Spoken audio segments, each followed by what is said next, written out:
بسم الله الرحمن الرحيم. فيديو جديد وحلقة جديدة وأحداث كتير حصلت في النادي، وتعادل الزمالك مع البنك، ورحيل يانيك فريرا، وموضوع دونجا، وموضوع مواضيع كتير جدا جدا بتحصل في النادي. بس الواحد ما بيحبش يطلع يتكلم فيها، لأن هو مش غرضه اللي هو يطلع يقول ده في مشكلة أو في كذا أو في كذا. الواحد بيطلع أنا من وجهة نظري، أنا بفتح الفيديو ده بتكلم فيه، أو بنزل فيديو بتكلم فيه أكني أنا قاعد بتكلم مع حد، بتناقش معاه في أمور النادي بتاعي.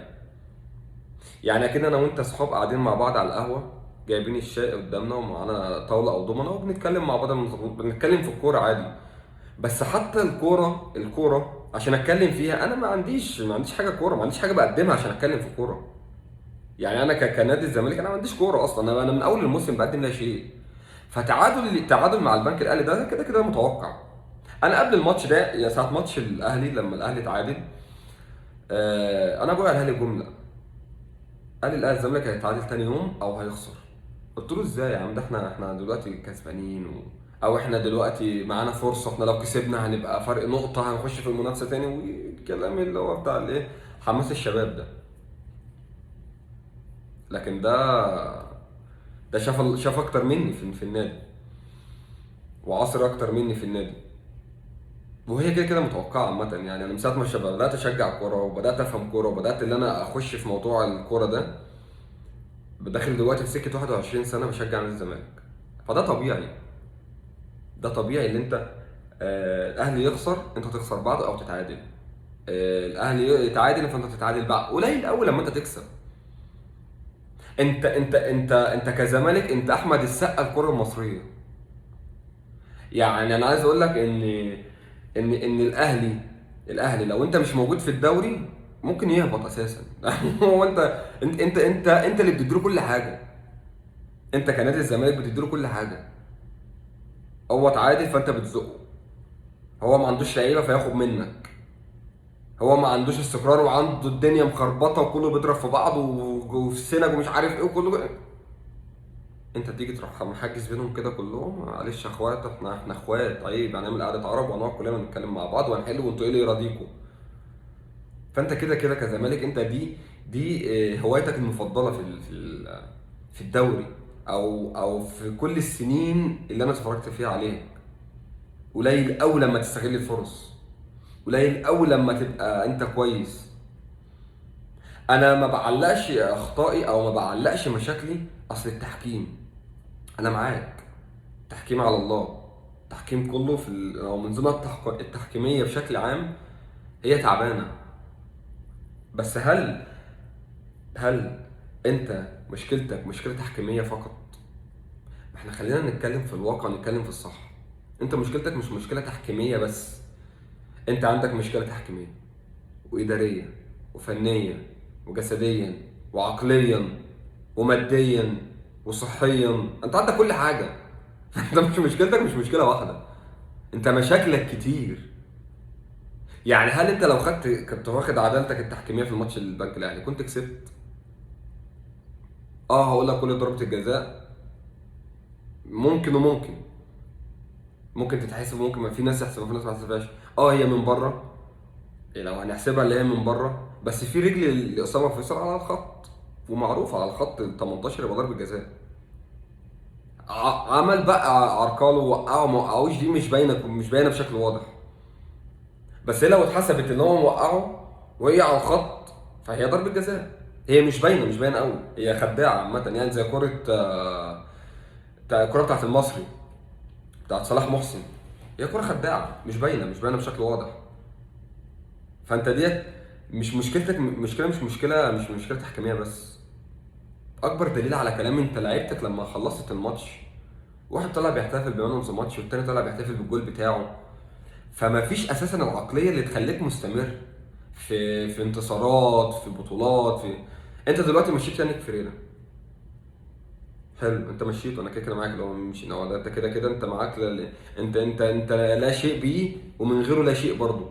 لان مشكلتك مش مشكله مدرب فقط، انت مشكلتك زي ما بقول لك مشاكلك كتير. انت لو مشاكلك مش مشكله، مش مثلا مش حاجه واحده تقدر تعالجها. انت كذا حاجه معاك، مشاكل اداريه وفنيه ولاعيبه وجهاز فني، وكله انت عندك مشاكل في كله. مين اللي بيطلع بالتصريحات بتاعتك؟ طب انت لما تلاقي مثلا جون ادوارد طالع بيعمل هو البيان اللي عمله، طب انت كجون ادوارد انت مالك بالبيانات دي بالاعتذاراته؟ انت مالكش دعوه اللي انا اعرفه، انت مالكش دعوه، انت ليك الحته بتاعت الكوره بس. الاعتذارات دي بتاعت مجلس الاداره، هل هم مكلفينك بكده؟ ما اعرفش. ما عشان كده بقول لك انت مش عارف ايه اللي بيحصل، انت مش عارف ايه اللي شغال، ايه اللي داير، ايه اللي بيحصل، مين مع مين ومين فين، وانتوا ايه واحنا ايه. فانت كده كده ده متوقع ليك. انت بتخش الماتش الجاي او انت بتلعب الماتش خلاص، انت الزمالك مثلا يلعب بكره مع اي فريق في الدوري، العادي العادي اللي انت تخسر او تتعادل، اللي مش عادي اللي انت تكسب بالظروف اللي انت فيها دي كلها. طب انت مشيت يانيك فريرا دلوقتي وجبت احمد عبد الرؤوف وهو اللي هيلعب السوبر، طب لو خسرت السوبر كمان انت كده كده كنت خسران اصلا. يعني المدرب موجود، يانيك فريرا موجود او مش موجود، انت كده كده كنت هتخسر. طب انت لو خسرت كمان باحمد عبد الرؤوف هتمشي وهتجيب واحد غيره؟ طب انت اساسا عامل بديل ليك ومحضر، لان انت لما بدأ مفروض ده بقى اللي انا اعرفه كإدارة، ان انت لما بدأت المستوى عندك يقع او بالشكل ده، فانت مفروض محضر كذا بديل للراجل ده. هل انت محضر حاجة؟ اصل احنا مستنيين جوميز لما الفتح يكيله، يعني ايه؟ يعني ايه والله، يعني ايه؟ يعني انا مستني نادي يمشي المدرب عشان اجيبه. طب لو ما مشوش عامل ايه؟ جيب كابتن اسامه الاعرج بتاع مسلسل الشعر، بتاع مسلسل ابن النادي، مدرب فريق الشعر. فريق الشعر لو جه يلعب الزمالك دلوقتي هيكسبه. انت مدرك احنا واصلين لفين في النادي؟ انت بتقع في كل حاجه، انت ما عندكش استقرار ليوم تاني بعديه. يعني انت مش قادر اقول لك ان بكره مثلا هيبقى احسن للنادي. مين اللي هيضمنها لك دي؟ مفيش حد هيضمن لك حاجه، لان هم اساسا مش عارفين حاجه. لا اداره عارفه حاجه، ولا لعيبه فاهمه حاجه، ولا ده بيدي بروحه. كله بيدور انا عايز. اصل محمد السيد عايز 10 مليون، يعني ايه عايز 10 مليون؟ اصلا انت عملت لي كمحمد السيد. ما هو ده اللي انا بكلمك فيه، انت عندك مش مشاكل، مش مشكله واحده. اصل دونجا الجواب بتاعه ما جاش، اصل كان في مبعوث على الايميل الشخصي بتاع مش عارف مين. انت مشاكلك مشاكل كتير كتير كتير، انت جوه دايره، انت جوه دايره كده، انت مش عارف تخرج منها، ومش هتخرج منها لان انت ما عندكش حد بيدير بشكل صح في كل الادارات، مش في الاداره دي بس عامه. يعني انت من ساعه كمال درويش لحد اللحظه دي، انت برضو انت ما فيش حد عندك بيدير بشكل كويس.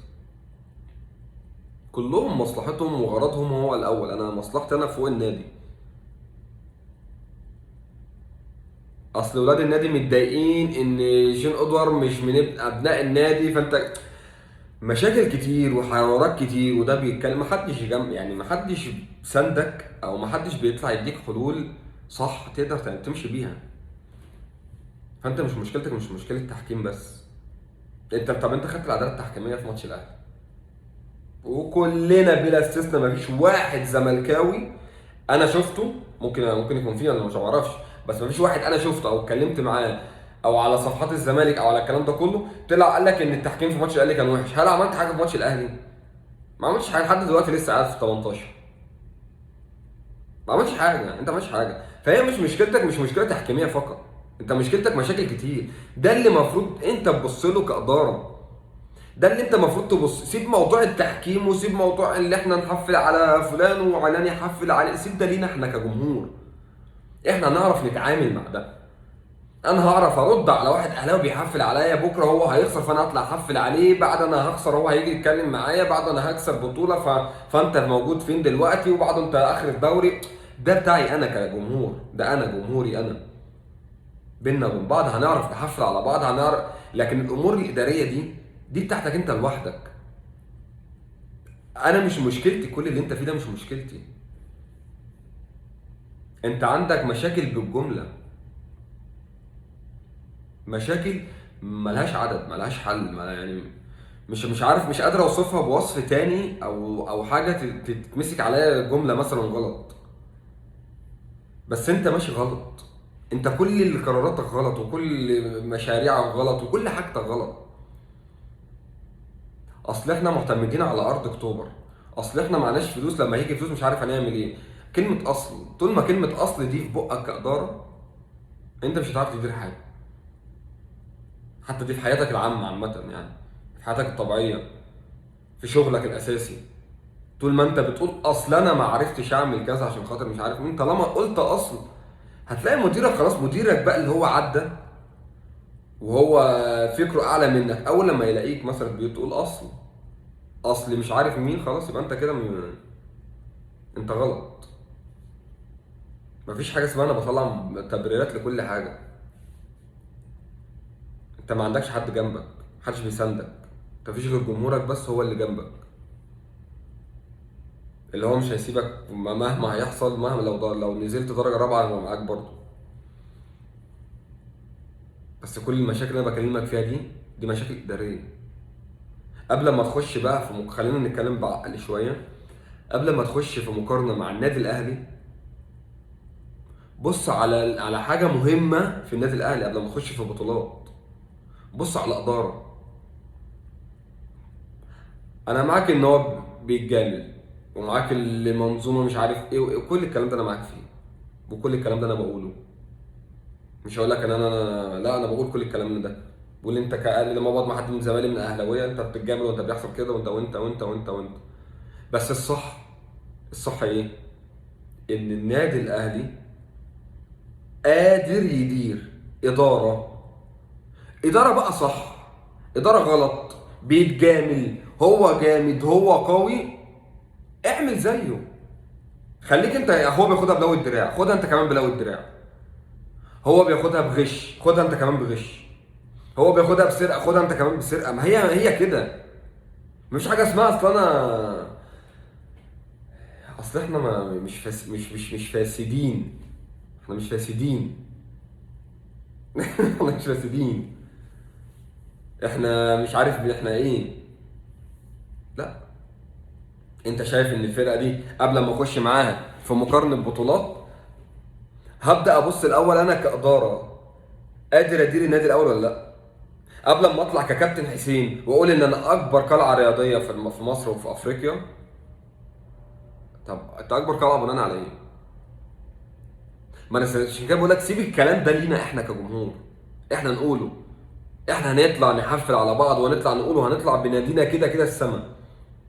مش هقول لك احسن قلعه رياضيه بقى واكبر قلعه رياضيه، اقول لك اكبر نادي في الوطن العربي كله وفي العالم. ده بالنسبه لي كجمهور، بالنسبه لي انا يا عم، بلاش كجمهور كل، مش هتكلم بصفتي او بلسان الجماهير كلها. بالنسبه لي انا كمشجع زملكاوي، النادي بتاعي احسن نادي في العالم.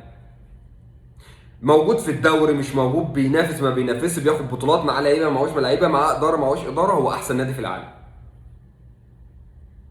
فسيب الكلام ده لينا احنا وانت دير. انت اداره، انت اداره، اسمك اداره. فانا هقدر ادير المنظومه دي. ما قدرتش ادير يبقى انا انسان فاشل. ما قدرتش اطلع بالمركب لبره الامان، فاشل. ده الكلام اللي انت قلته على نفسك وانت بتترشح، انا هقدر اطلع بالمركب لبره الامان. طب هل انت طلعت؟ انت بترجع لورا، بترجع بطريقه مش طبيعيه. طب هل حد عاقب اللعيبه؟ انت دلوقتي، احنا سمعناه، انت اديت لهم فلوس وخدت كارد كمان وخدت مش عارف مين. حد هيطلع يعاقب اللعيبه عشان خاطر هم تعادلوا الماتش اللي فات، او بقالهم 4 ماتشات ما بيكسبوش؟ 4 ماتشات يعني كام نقطه؟ 12 نقطه، 12 بونت، 3 و3، 12 بونت. هل انت هتطلع تتعاقب، او هل ده هيطلع يتعاقب ان هو خسر 12 اللي هو في ال4 ماتشات؟ في 4 ماتشات واخد منهم 3 بونت بس من اصل 12، 3 تعادلات وهزيمه. اكبر دليل على الكلام اللي انا بقوله لك، اللعيبه مش في دماغها اصلا. ده طالع بيحتفل بستوري، ده طالع بيحتفل بستوري. انت مفتقد لحاجات كتير. انت مفتقد لاساسيات اداره. انت كلاعيبه مفتقده لاساسيات كره القدم. انت كجهاز فني كنت موجود مفتقد لقرايه الماتش. انا مش نادي تجريبي، انا نادي شعبي. انا مش نادي شركات، انا نادي شعبي، انا نادي جماهيري. مفيش حاجه اسمها انا جاي اجرب. في حاجه اسمها انا جاي اشتغل عشان اخر السيزون او اخر الموسم هطلع ببطوله، ببطولتين على الاقل. عندك افريقيا وسوبر افريقي ودوري وسوبر مصري وكاس مصر، 5 بطولات على الاقل خالص. لو انا هطلع اقول ان النادي بتاعي ما خدش بطولات، هطلع من باتنين على الاقل، هطلع ببطولتين على الاقل فيهم، واقول انا ما خدتش لان انا نادي كبير. انا نادي الزمالك، انا نادي اسمي نادي الزمالك. جماهيرك لو انت فتحت، لو جمعت الثلاث استادات مع بعض كده وقلت ده هنملى جماهير نادي الزمالك هيتملي كله. مكان ما هتروح في اي دولة عربية هتلاقي جماهيرك موجودة، لان انت نادي الزمالك. فانت مفروض تبقى عندك اساسيات ادارة، تبقى انت حاطط اسس وحاجات وقوانين ونظام انت ماشي عليه طول السيزون. عندك اخفاءات او عندك لعيب اتدلع او عندك يعني واحد زي شيكو بنزا، ده انت، طب انت سايبه على ايه؟ ده ما بتعاقبش ليه بالافعال اللي بيعملها ده؟ شيكو، شيكو اللي هو الممثل اللي هو صاحب هشام ماجد ده لو لعب احسن هيبقى احسن منه. شيكو ايه يا عم؟ في بدايه الموسم قلنا احنا متوسمين خير وشيكو فعاليته على الجون احسن من اخوان الفينا. اهو انا هكلمك بعقليه مش هكلمك بعاطفيه. اخوان الفينا لعب معايا 9 ماتشات او 10 ماتشات، هو عامل لي جون، عامل جاب جول وصنع 2 او 3. طب انا فين في حاليه اللعيب ده لعيب اجنبي، 1 على 1 جبار، بيعمل كل حاجه، بيعمل كل حاجه حرفيا في الماتش. بس فين الفعاليه على الجول؟ عندي 5 مهاجمين ولا 6 مهاجمين، مين فيهم فرق عن التاني؟ مين؟ مش هتقدر تجاوب، مش هتلاقي لك اسئله، مش هتلاقي حل، ومش هتلاقي اجابه للاسئله اللي انت بتقولها. عشان كده الواحد لما بيجي يفتح الفيديو ويتكلم فيديو، بتكلم اللي هو انا اكني بتناقش مع واحد قاعد معايا. كده كده ما بيجيليش مشاهدات، انا مش فارق معايا في مشاهدات ولا مفيش مشاهدات اصلا. يعني انا مشاهداتي، انا اقصى فيديو جاب لي 300 مشاهدات، 350 مشاهده، مش فارق معايا. لو حد دخل على صفحتي هتلاقي جايب 40 مشاهده، 20 مشاهده، 38، 50. انا اساسا ما بعرفش ان انا جايب كام مشاهده غير الفيديو اللي بعده. لما باجي انزل افتح اليوتيوب بقى وانزل، ما بتعبيش انا الكلام ده، انا بعمل الفيديو وانزله وخلاص، اكن عشان بس اقول اللي جوايا واطلع اللي جوايا اقوله. فانا قلته خلاص، انا كده استريحت خلاص بقى، مش مهم الفيديو ده اتشاف ما اتشافش، مش مهم. لكن انا لو عايز اتشاف وغرض بقى ان انا ريتش والكلام ده كله، ما انا هعمل حاجات كتير وهدفع وهتكلم مع ناس في السوشيال. انا عندي ناس زمايلي كتير شغالين في المجال ده اصلا. فانا لو عايز اعمل كده هعمل، بس ده مش غرض. انا بطلع اتكلم اقول اللي جوايا، اللي انا شايفه جوايا. انا اللي بيتفرج عليا او اللي ما بيتفرجش عليا، اللي بيشيك بيفتح صدفه اصلا ما لقانيش قبل كده، قلت لحد او اللي انا في كل فيديو اشتركوا في القناه، اعملوا لي لايك، اعملوا مش عارف مين. انا ما بطلعش اقول كده غير كل فين وفين، لما بلاقي خلاص ان انا يعني محتاج على الاقل تشجيع، بس لان انا احس بس ان حد مهتم بالكلام اللي انا بقوله، ما احسش ان انا زي ما انا ما بعملش حاجه جديده ساكت زي بتكلم. احس بس ان في حد مهتم بالكلام ده كله، حتى لو وجهه نظره مختلفه عني ممكن يقول لي في كومنت عادي.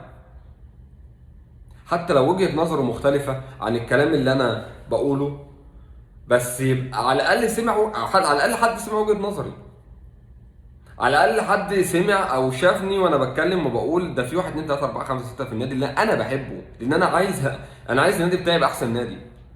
انا عايز النادي بتاعي ياخد بطولات، انا عايز النادي بتاعي، انا بيصعب عليا الجمهور اللي بيبقى في المدرج، لان انا كنت بروح وكنت بشوف المرمطه اللي الواحد بيتمرمطها عشان يخش وعشان يخرج وعشان يروح، وبنروح الساعه كام وبنرجع الساعه كام، وازاز الميه يشيل منها الغطيان ومش عارف مين والاكل. انا بشوف كل الكلام ده كله، شفته كله، حضرته كله على الواقع. فانا بيصعب عليا الناس اللي بتروح، اطفال وحريم ورجاله كبيره وشباب، والناس اللي بتقف وصوتها بيتنبح في المدرج عشان حبهم بس في التيشيرت نادي الزمالك وحبهم في النادي. بيصعبوا عليا لما الناس بتروح كده زعلانه واللي بيروح متضايق. في ناس كانت، ناس انا اعرفها كبيره وناس شباب كانوا بيجي لهم امراض كتير جدا. انا طولت في الفيديو، انا اول مره اطول الفيديو كده، بس الواحد جواه كلام كتير لو قعد من النهارده لبكره يتكلم فيه مش هيخلصه. كفايه 20 دقيقه فيديو. ان شاء الله الفتره اللي جايه الزمالك يتحسن وربنا يكرمنا في السوبر ويكون ظني غلط وتوقعاتي كلها غلط ونكسب السوبر ان شاء الله. السلام عليكم.